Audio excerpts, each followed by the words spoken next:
Kita baca pantun rohani bersama saya Audrey dari Solo, bersama Edlince di Malang, dengan Phoebe di Surabaya.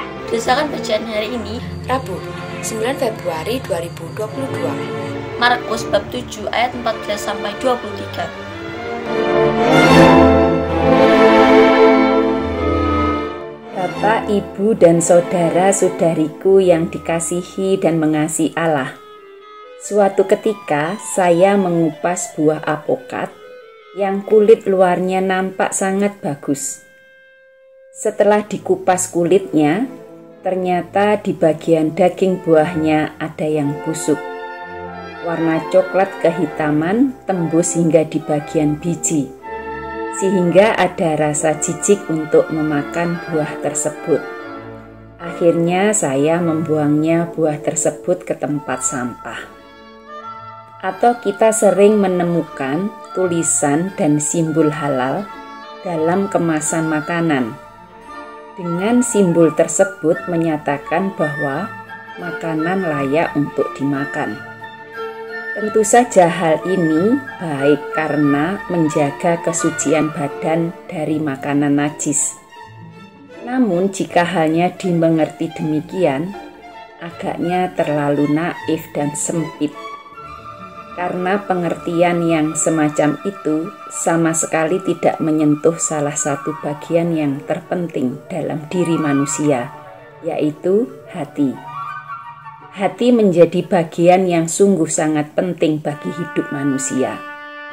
Namun, meskipun demikian, di sisi lain, dari hati juga muncul suatu yang sering merugikan, seperti rasa dendam, iri hati, cemburu, dan hal-hal negatif yang lainnya.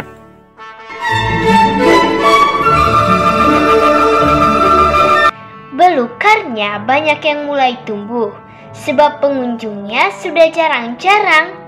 Apapun yang masuk ke dalam tubuh tidak dapat menajiskan seseorang.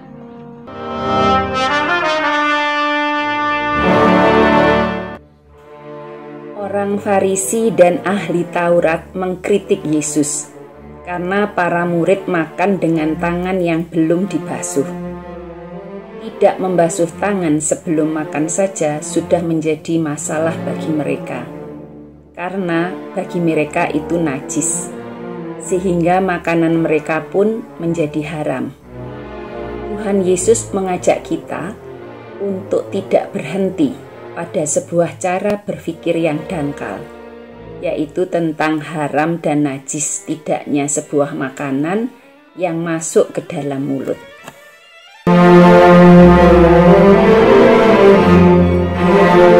Pertunjukan adat yang sifatnya massal, cenderung tari-tarian tentang perang. Kenajisan itu justru berasal dari yang keluar dari seseorang.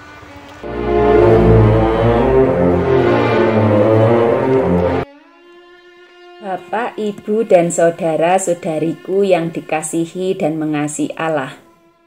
Dalam Injil yang kita baca hari ini, Yesus menegaskan bahwa hal-hal yang tampak di luar tidak bisa mencerminkan apa yang ada di dalam hati seseorang.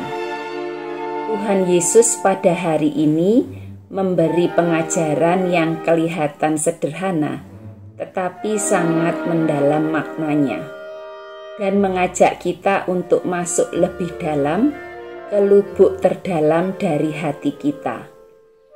Ia mengajak kita untuk mampu mengelola dan mengolah hati kita, sehingga hati kita menjadi hati yang jernih dan murni. Hati kita bebas dari iri hati, dendam, cemburu, dan hal-hal negatif lainnya.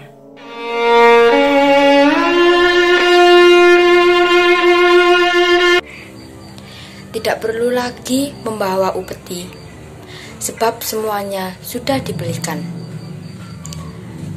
Perzinahan, hawa nafsu, iri hati, timbulnya dari dalam dan menajiskan.